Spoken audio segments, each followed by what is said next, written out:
एक ठाकुर ने विवाह किया।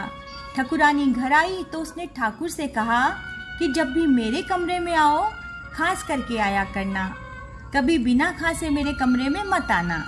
ठाकुर ने वैसा ही किया, लेकिन एक दिन उसने सोचा कि आज तो बिना खासे चलते हैं, देखें क्या होता है। ठाकुर जो ही कमरे में घुसा, उसने देखा कि ठुकरानी शेरनी बनी बैठी है। ठाकुर का कलेजा कांप गया। वह उल्टे पैरों लौट गया और घर से भाग निकला। चलते चलते वह एक गांव में पहुंचा। उसने देखा कि एक घर में 2 स्त्रियां बर्तन मांज रही है। एक ननद है, दूसरी भाभी। ननद भाभी से कह रही है कि भाभी बर्तन जरा धीरे मांजो, मुझे बर्तनों की तेज आवाज से डर लगता है। ठाकुर ने उसकी बात सुनी तो मन ही मन कहने लगा कि ये लड़की कितनी भोली है, विवाह तो ऐसी ही स्त्री से करना चाहिए। मैं भी किस बला में फंस गया था। वह घर उस गांव के ठाकुर का था। ठाकुर घर में चला गया।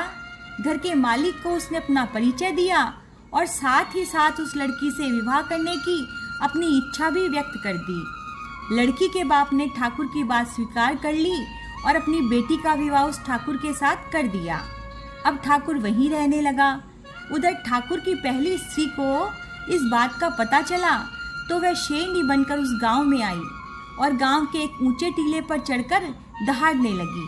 ठाकुर जान गया कि यह शेरनी कोई और नहीं, उसकी पहली पत्नी ही है, जो उसकी मौत बनकर यहाँ आई है। वह डर के मारे कांपने लगा। ठाकुर की नई स्त्री ने पूछा तो ठाकुर ने पिछली सारी घटना कह सुनाई।